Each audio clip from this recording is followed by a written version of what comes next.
जोहार दोस्तों, स्वागत करता हूं मैं आपको आपके अपने YouTube channel Ayesha career cafe में। मैं जफर इकबाल। जैसा कि आप सभी जानते हैं कि जेएसएससी के सिलेबस में खोरठा जो है सो एक प्रमुख विषय के रूप में है और उसमें कई जो है सो टॉपिक्स दिए गए हैं, जिसमें से एक कहानी संग्रह भी है।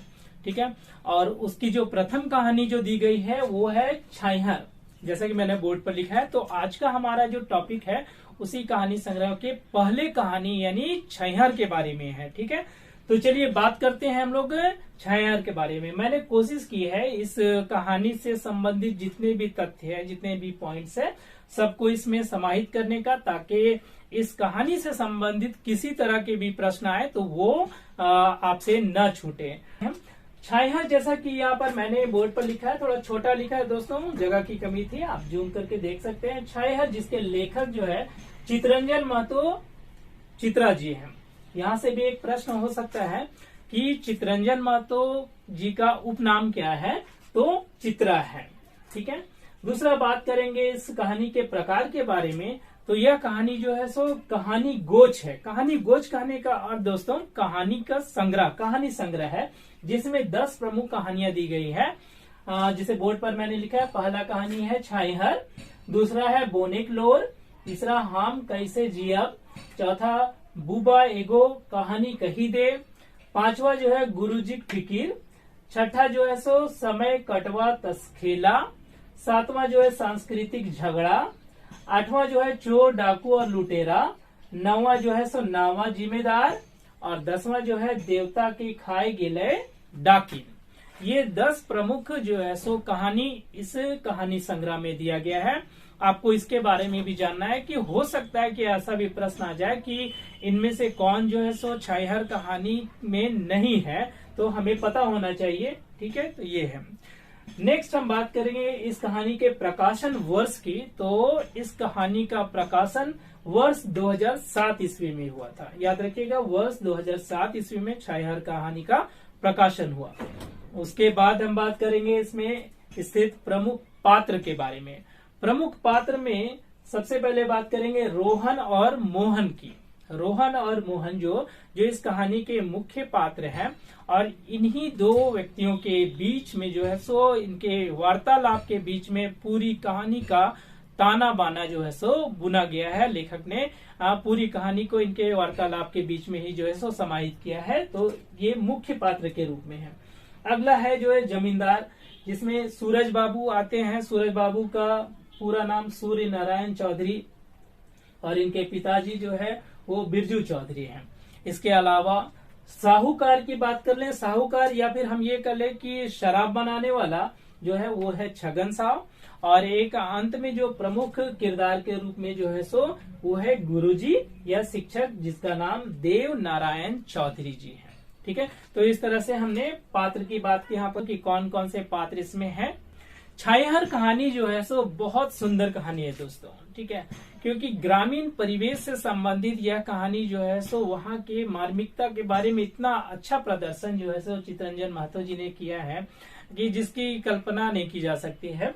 चलिए हम लोग शुरुआत करते हैं इस कहानी को। इस कहानी के बारे में हम लोग पढ़ते हैं। जैसा कि मैंने बोर्ड पर यहाँ लिखा है छाइहर। छाइहर का अर्थ जो है आप छाया से, परछाई से, या फिर इस कहानी का अगर मुख्य आशय अगर हम ले ले तो छाइहर का अर्थ हम संगति से भी कर सकते हैं। कहानी शुरुआत करते हैं। वैशाख यानी गर्मी का दिन था। गर्मी के दिन में जो है सो रोहन और मोहन दोनों जमींदार सूरज बाबू के नए घर की छत के ढलाई के काम में लगे हुए थे, काम कर रहे थे वे लोग। ठीक है, तो सूरज बाबू जो जमींदार थे उनका नया घर बन रहा था। उनके छत की ढलाई में दोनों जो है सो रोहन और मोहन जो है सो दोनों काम कर रहे थे। ठीक है, उनका गांव जो है सो वहां से कुछ ही दूरी पर था, थोड़े ही फासले पर जो है सो उनका गांव जो था। तो लोग क्या करते थे, इसमें वे कलावा, कलावा का मतलब दोपहर का भोजन। आप लोग सभी जानते हैं कि गांव में जो है सो हर एक भोजन का अपना अपना एक खोटा नाम है। जैसे अगर हम सुबह के भोजन की नाश्ते की बात कर लें तो हम लोग भुजा भी उसे कहते हैं। दोपहर का खाना यहाँ पर है कलावा। ये भी प्रश्न आ सकता है कि दोपहर का भोजन को यहाँ पर क्या कहा गया, तो कलावा। तो वो लोग कलावा दोपहर का भोजन जो है सो खाने के लिए अपने घर आया जाया करते थे। ठीक है, तो उनका जो है सो सूरज बाबू का काम 15 से 20 दिनों में समाप्त हो जाता, लेकिन बालू समाप्त हो जाने के कारण उस दिन काम एक ही पहर तक चला।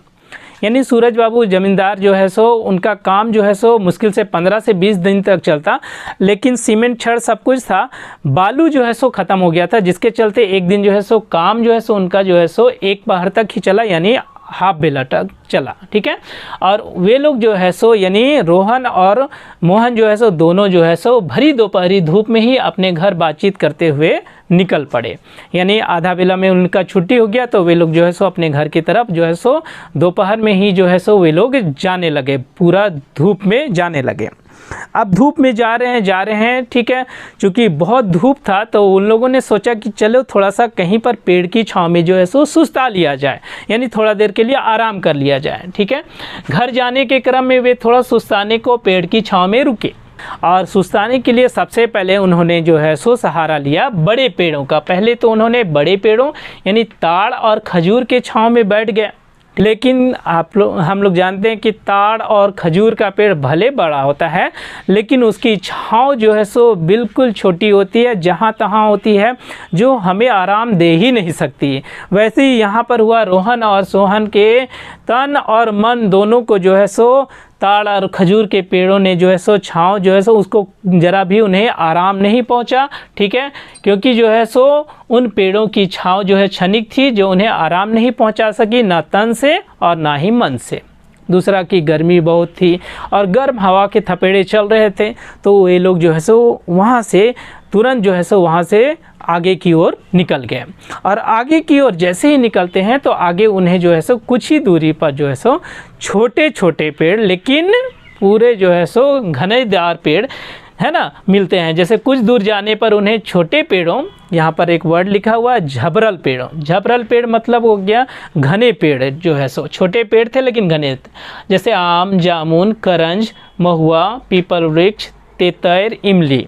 देखिए दोस्तों, मैंने यहाँ पर जो है सो सारे पेड़ जो कहानी में जिनका वर्णन किया गया है उनको जो है सो मैंने एक ही जगह पर लिख दिया है। हालांकि जब शुरुआत में वे लोग जाते हैं तो उन्हें आम, जामुन, करंज और महुआ के पेड़ मिलते हैं, लेकिन पीपल के वृक्ष की भी चर्चा है और तेतर यानी इमली के पेड़ की भी चर्चा है। यहाँ तक कि इमली के पेड़, तेतर के पेड़ के नीचे उन्होंने कुछ देर तक जो है सो के भी आराम किया था। ठीक है, तो उसको हम लोग ध्यान में रखेंगे, क्योंकि प्रश्न इससे भी आ सकते हैं कि ऐसा भी हो सकता है कि पूछा जाए कि इस कहानी में किन किन वृक्षों की चर्चा की गई है, तो हम लोग बोलेंगे आम, जामुन, करंज, महुआ, पीपल वृक्ष, तेतर की बात करेंगे। ठीक है, तो वे लोग जो है सो वहाँ पर जाते हैं और उन पेड़ों की छांव में बैठकर आराम करते हैं, और उन पेड़ों की छांव में जो है सो बैठते हैं तो उन्हें बहुत आराम मिलता है, उन्हें शांति मिलती है, तन से भी और मन से भी मिलती है। चूँकि ये पेड़ छोटे थे ज़रूर, परंतु इनकी छांव में जो है बैठकर दोनों के तन और मन दोनों को शांति मिलती है।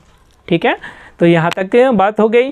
ठीक है, अब ये लोग जो है सो अपनी वार्तालाप यानी बातचीत शुरू करते हैं। रोहन जो है सो मोहन से कई सवाल पूछता है। रोहन मोहन से कहता है कि भाई हम लोग दोनों तो एक ही साथ काम करते हैं, तू हमारा साथ जो है सो माटी काटता है, सीमेंट ढोता है, गिलावट ढोता है, सब कुछ काम करते हैं, लेकिन फिर भी हमको बड़ा ताज्जुब लगता है, आश्चर्य लगता है कि काहे जो है सो तुम्हारा स्थिति मेरा स्थिति से इतना अच्छा कैसे है। ठीक है, यानी कि एक तरह से जो है सो वो रोहन जो है सो अपनी खराब स्थिति के बारे में मोहन से पूछता है कि आखिर मेरी स्थिति खराब क्यों है और तुम्हारी स्थिति इतनी अच्छी क्यों है, जबकि हम लोग दोनों तो साथ ही काम करते हैं, एक साथ रहते हैं। ठीक है, यह बोलते बोलते जो है सो रोहन की आंखें जो है सो डबडबा जाती, नहीं में वो नहीं रुकता है, उसके सवाल और आगे बढ़ते जाते हैं। मोहन तो चुपचाप उसके सवालों को सुन रहा था। रोहन कहता है कि तुम्हारे बच्चे तो सब बढ़िया से पढ़ रहे हैं, अच्छे अच्छे स्कूल में, कोई BA पढ़ रहा है, कोई मैट्रिक पढ़ रहा है, कोई अच्छे स्कूल में जा रहा है, लेकिन मैं ना तो अपने बच्चों को अच्छे से पढ़ा पा रहा हूँ, ना ही उसको अच्छा कपड़ा लता दे पा रहा हूँ, ना ही खाना उना दे पा रहा हूँ, यानी मेरी स्थिति बहुत ख़राब है। और वो अपनी किस्मत को कोसने लगता है। तो मोहन जो है सो रोहन को जवाब देता है। मोहन रोहन से कहता है कि अच्छा एक बात बताओ रोहन, कि 15 से 20 साल पहले जो है सो तुम हमसे हर चीज़ में आगे था, धन संपत्ति या किसी भी चीज़ में आगे था कि नहीं, तो रोहन हामी भरता है। तब मोहन बोलता है कि देखो तुम तो बड़ा पेड़ यानी बोड़ पेड़ की छत्र छाया में रहते हो और हम तो छोट मोट पेड़ की छत्र छाया में रहते हैं। तो रोहन उसको टोक देता है कि देख मोहन भाई, हमको जो है सो पहली मत बुझाओ और साफ साफ बताओ कि तुम बोलना क्या चाह रहे हैं।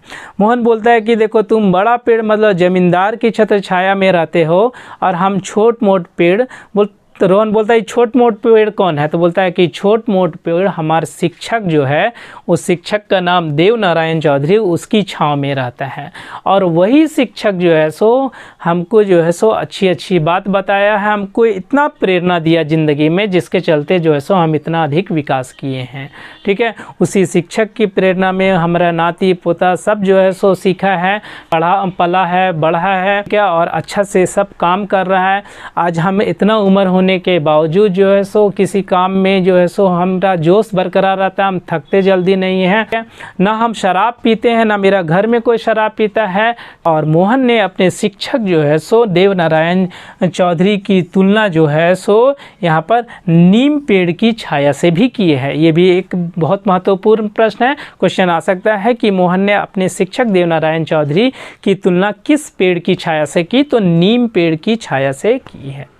देखिए दोस्तों, एक चीज़ आप समझ लीजिए कि यहीं पर जो है सो पूरे कहानी का आशय स्पष्ट हो जाता है। बोड़ पेड़, जैसे कि हमने पेड़ में दिखाए थे कि बड़ा पेड़ में हम लोग जो है सो ताड़ और खजूर की बात किए थे, ताड़ और छोटे पेड़ में जो है सो आम जामुन वगैरह की बात किए थे।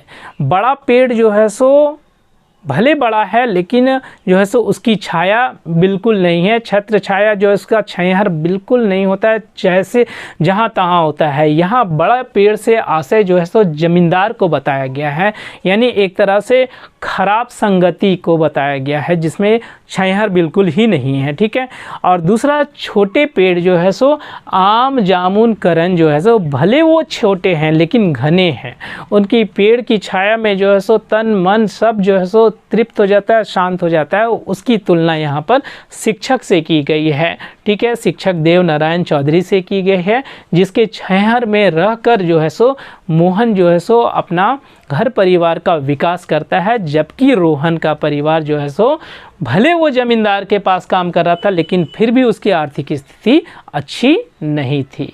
यानी यहाँ पर एक अच्छी संगति और ख़राब संगति, अच्छा छयहर और ख़राब छयहर के बारे में बताया गया है। आगे चलते हैं।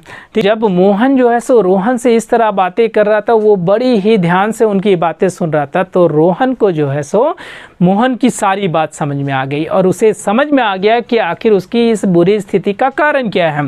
रोहन को मोहन की सारी बातें समझ में आ गई। वह सोचने लगा कि कैसे उसकी कई पीढ़ियों ने ज़मींदार की सेवा में अपनी पूरी ज़िंदगी लगा दी, लेकिन बदले में उन्हें क्या मिला।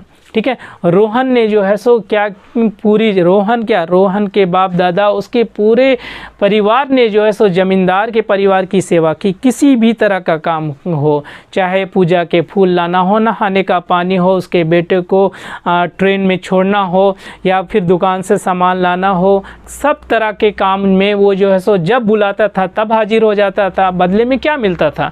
सामान लाने के लिए 50 रुपया दिया तो ज़मींदार बोल देता था इससे 5 रुपया निकाल के तुम शराब पी लेना, दारू पी लेना। ठीक है, और इस तरह से जो है सो उसकी आदत खराब हो गई और उसको शराब की लत भी लग गई है ना। बदले में उन्हें क्या मिला? शराब पीने के लिए 5 रुपया, जिसके उसे शराब का आदी बना दिया था, शराब पीने की उसे लत लग गई थी। और इस तरह से जो है सो उसे अपनी आर्थिक स्थिति खराब होने का कारण समझ में आ गया था। किसको? रोहन को, कि कैसे जो है सो थोड़ी से जो है सो लालच के चलते जो है सो ठीक है हमारी स्थिति खराब हो गई और हमारा घर परिवार जो है सो अच्छा से नहीं चल रहा है। इस तरह से सारी बातें उसको समझ में आ जाती हैं। अब क्या होता है कि उस रास्ते में जाने के क्रम में ऐसा कुछ और लोगों से मिलते हैं। जैसे रास्ते में आने के क्रम में उसे एक ताड़ी बेचने वाला मिला।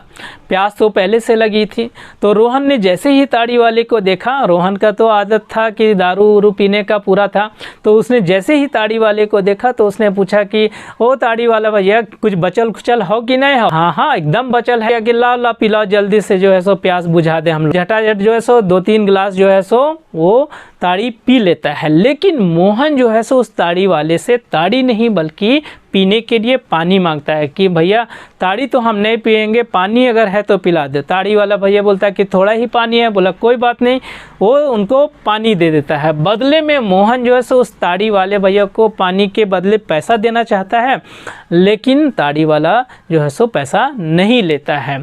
इस तरह से हम यहाँ देखते हैं कि उस ताड़ी वाले से जो है सो रोहन ने ताड़ी पी के अपनी प्यास बुझाई, जबकि मोहन ने जो है सो पानी पी के अपनी प्यास बुझाई। आगे जब वो चलते हैं, ठीक है, तो चलते चलते भूख तो उन्हें लगी हुई थी, तो उनकी मुलाकात जो है सो साहूकार यानी शराब बनाने वाले जो है सो छगन साव से हुई। छगन साव जो है जिसकी एक दुकान थी, वो दुकान जो है सो सामने से दिखने में बिल्कुल सामान्य थी। सामान्य मतलब एकदम साधारण थी। सामने में जो है सो बच्चों को लुभाने के लिए बिस्कुट, दाल मोट, लेमन जूस आदि टंगा हुआ था, लेकिन अंदर में जो है सो शराब पीने की पूरी व्यवस्था थी। और अंदर में जो है सो पकौड़ी, आलू चाप, ढुसका, प्याजी सब छना रहा था, जो कि जो है सो चखना के लिए जो है सो दारू पीने के लिए चखना के लिए बनता, वो सब कुछ वहाँ व्यवस्था था। छगन साहब जो है सो रोहन का जो है सो आदत तो जानता था, तो उन्होंने रोहन और मोहन को बोला कि आओ आओ बैठो और कुछ खा लो। ठीक है, ना चाहते हुए भी वो लोग बैठ गए। भूख तो पहले से लगा हुआ था, तो उन्होंने जो है सो पकौड़ी और आलू चाप जो है सो खा लिया। और खाने के बाद जो है सो मोहन जब पैसा देने लगता है तो छगन साहब बोलता है नहीं नहीं पैसा मत दो, छोड़ो ना, हटाओ ना, आज तुम हमारा दुकान में आया है, फिर कभी दे देना, तुम हमारा दे देना। तो मोहन बोलता है नहीं नहीं ठीक है, पैसा हमको देना ही है, ठीक है, हम तुम्हारा थोड़ा अतिथि है, जब अतिथि बन के आएंगे उस टाइम सत्कार करना, आदत सत्कार करना। और वो उसको पैसा दे देता है। आगे जब बढ़ता है तो रोहन उससे पूछता है कैसन बुड़बक आदमी है तू, जब वो पैसा नहीं ले रहा था तो तुम काहे दिया? बोला अरे बुड़बक तुम नहीं जानता है, वो हमको जो है सो ललचा रहा था, हमको आदत दिला रहा था यहाँ पर कि हम यहाँ पर रोज़ आवें, और जब रोज़ आवेंगे तो रोज़ खाएंगे, तो फिर बाद में वो जो है सो हमसे पैसा लेगा। ठीक है, जो है सो आदत दिलाने की कोशिश कर रहा था। क्या हम इतना बुड़बक लगते हैं? तब जाकर रोहन को मोहन की बात समझ में आ जाती है। ठीक है, उसके बाद वे लोग जो है सो आगे चले जाते हैं। छगन साहू जो है सो सिर्फ जो है सो दारू बेचने का काम, ठीक है, या फिर सामान बेचने का नहीं, बल्कि वो जो है सो पैसा जो है सो ब्याज पर लगाने का भी काम करता था, यानी सूद वूद का भी काम करता था। इस बात को भी आप नोट कर लीजिएगा, ठीक है, ध्यान रखिएगा। लगभग 1 महीने के बाद जो है सो मोहन जो है सो शहर की ओर से लौट रहा होता है, और रोहन जो है सो जमींदार के घर काम करके लौट रहा था। तो रास्ते में जो है सो दोनों की फिर से मुलाकात हुई। तब मोहन ने रोहन से पूछा कैसन हो गोतिया? एक चीज़ ध्यान रखिएगा भैया, यहाँ पर कभी कभी ये लोग दोनों एक दूसरे को भैया कह के भी जो है संबोधित कर रहे हैं, और कभी कभी प्यार से गोतिया भी कर रहे हैं, तो इसको भी ध्यान रखिए। तो वो बोलता है कि कैसन हो गोतिया?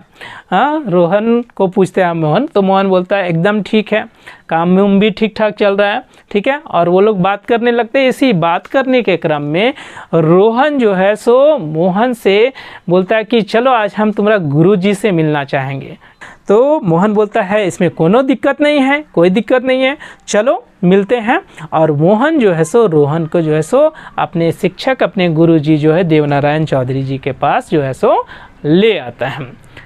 और ले आने के बाद जो है सो मोहन बोलता है कि अपने गुरुजी को कि गुरुजी आज रोहन का बहुत सारा समस्या है, इनके समस्या का समाधान कर दीजिए। गुरुजी जो है सो अपने घर के बाहर के बरामदे में बैठे हुए थे। उन्होंने जो है सो बोला कि क्या समस्या है ज़रा बताओ तुम लोग। ठीक है, तो क्या समस्या है बताओ। तो वो जो है सो रोहन अपने सारी व्यथा को जो है सो गुरुजी के सामने रखता है। गुरुजी सब समझ जाते हैं। गुरुजी मजाकिया ढंग से बोलते हैं कि ठीक है हम तुमको शिक्षा देंगे, लेकिन साथ में जो है सो तुमको गुरु दक्षिणा भी देना पड़ेगा। तो रोहन बोलता है ठीक है गुरुजी, कोशिश करेंगे, जो होगा सो देंगे। ठीक है, तो बाद में जो है सो गुरुजी जो है सो उसको गुरु दक्षिणा के बदले जो है सो शराब ना पीने का प्रण करवाता है। यहाँ पर देखिए गुरुजी के पास, गुरुजी ने रोहन को अपनी शिक्षा देने के बदले गुरु दक्षिणा के रूप में उसे शराब ना पीने का प्रण करवाया, और साथ ही साथ जो है सो उसे इच्छा, आकांक्षा, महत्वाकांक्षा का भी पाठ पढ़ाया। और सबसे बड़ी बात, उसे बड़े पेड़ की छाँव और छोटे पेड़ की छाँव, यानी बड़े पेड़ का छाहर और छोटे पेड़ का छाहर, यानी संगति का अर्थ समझाया रोहन को। दूसरा कि गुरुजी ने उसे ये भी बताया कि तुम्हें जो है सो अपने मन पर, अपने तन और अपने धन तीनों का जो है सो त्याग करना होगा। कहने का अर्थ ये है कि उन्होंने सबसे पहले कहा कि तुमको शराब छोड़ना होगा, और शराब छोड़ने के बाद तुमको अपने तन पर भी कंट्रोल करना होगा। तन पर कंट्रोल करना मतलब मेहनत करके जो है सो अपना कमाना खाना होगा। और धन का कहने का अर्थ, धन का त्याग करने का मतलब कि छोटी मोटी जो लालचपन, जैसे कहीं 5 रुपये एक दारू मिल जाता है या कुछ मिल जाता है, उन सब चक्करों में तुमको नहीं रहना है, उस सब चीज़ का त्याग करना है, यानी अपनी इच्छा का त्याग करना है। तो ये सब चीज़ें, और पूरे बढ़िया से जो है सो रोहन को जो है सो गुरुजी ने शिक्षा दिया और उसे छायार का मतलब समझाया कि बड़े पेड़ की छायार में रहोगे, ठीक है, तो वो तुमको उतना सुख शांति नहीं देगा, बल्कि छोटे पेड़ जो है उसकी छायार में रहोगे तो वो ज़्यादा अथी देगा। एक तरह से संगति का अर्थ जो है सो है ना, गुरुजी ने उसे समझा दिया। ठीक है, तो रोहन ने जो है सो 6 महीना और साल भर के बाद जो है सो फिर गुरुजी से मिलकर अपनी सफलता विफलता बताने का आश्वासन दिया। बोला ठीक है गुरुजी, 6 महीना साल भर बाद फिर मिल के हम बतावेंगे, ठीक है, अपना सफलता के बारे में बातचीत करेंगे। और फिर दोनों जो है सो गुरुजी के चरण स्पर्श करता है, पैर पड़ते हैं और फिर वहाँ से वो चले जाते हैं। तो ये कहानी थी छायार की। दोस्तों ये कहानी देखिए कितना सुंदर जो है सो गांव के परिवेश में 2 व्यक्ति जो है सो अपने घर के बारे में बात करते हैं और अपने घर परिवार की व्यथा को जो है सो एक दूसरे का साथ शेयर करते हैं। तो यहाँ पर चितरंजन महतो जी ने जो है सो उस कहानी को, उनके इस वार्तालाप को इस छायार कहानी के माध्यम से इतना अच्छा चित्रित किया है कि जिसकी कल्पना जो है सो नहीं कर सकते हैं। तो ये छायार कहानी था। उम्मीद है दोस्तों कि ये छायार कहानी आपको पसंद आया होगा, और मुझे लगता है कि अगर आपको कहानी समझ में आ गई होगी तो इससे संबंधित जितने भी प्रश्न होंगे वो आप आसानी से बना सकते होंगे। ठीक है, तो अगर आपने अभी तक मेरा चैनल सब्सक्राइब नहीं किया है दोस्तों, तो आप मेरे चैनल को सब्सक्राइब कीजिए, और इस तरह से आगे की जितने भी कहानी है मैं आप लोगों के सामने लेके आऊँगा। पूरा खोटा JSSC का सिलेबस पूरा पढ़ाऊँगा। धन्यवाद दोस्तों।